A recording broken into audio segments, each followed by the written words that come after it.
So we're here with Jeff at the Mean Mule Distilling Company in Crossroads District. Wanted to chat with you today just to see the story behind Mean Mule. As far as your website goes, you guys are very family-based, based on a really old story. So can you go into more detail on that? Absolutely. So we're a family-run company. I'm married into a family of distillers, and so my wife's family, her great-great-great-great-grandmother imported from Germany in the early 1800s and built a still. So she passed that generation, that knowledge down from daughter to daughter the whole way through. And in the 1920s, we had a little bit of a social and economic change as far as alcohol is concerned. We call that prohibition, right? But didn't stop my family from creating their hooch and running their business, just made them a little bit more careful. And at the time, my great-grandfather was running it. Well, one day, one of his customers decided that he'd gotten a bad deal, so he reported fits to the feds.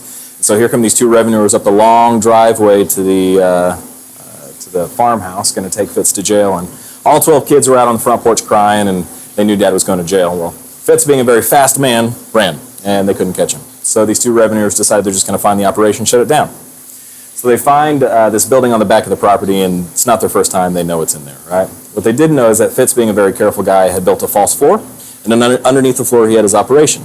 Well, on top of that floor, he'd gone out and he'd bought the meanest mule that money could buy. So these two revenuers and their arrogance and really their ignorance come face to face with like 1,000 pounds of mean Missouri Fury, and they never came back.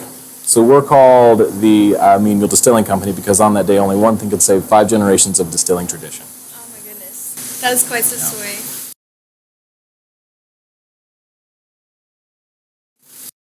You have some unique items that kind of stand on the menu. You have a spicy drink, is that correct? Oh yeah, so we just launched a menu, our fall menu tonight. So we have the El Bendito, which is a chili-infused silver that we pair with lime.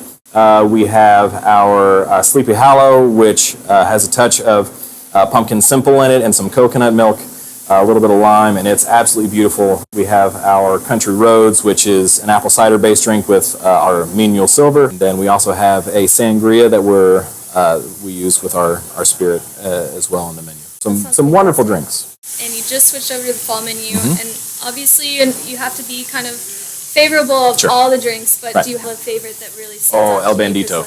Oh, it's fantastic.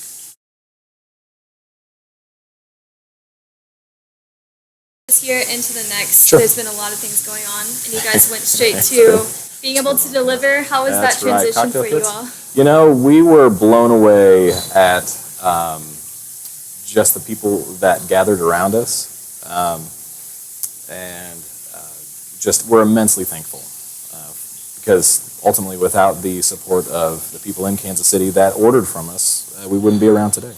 What keeps guests coming back, would you say? Oh, other than my good looks and charm. I would say people are treated like family. Hospitality is a huge thing for here. We kind of have this vibe going on in the tasting room, so it's kind of like Grandma's house meets Southwest at the same time.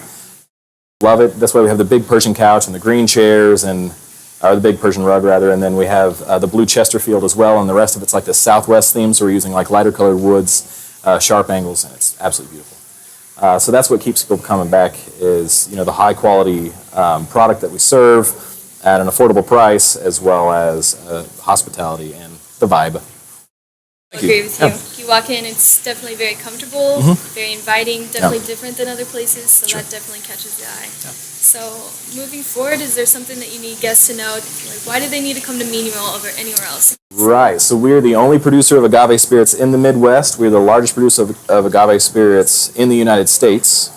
So in that, we are very unique. And as you can tell by what we have going here, we actually make our own spirit. And it's pretty interesting how many distilleries actually don't make their spirit.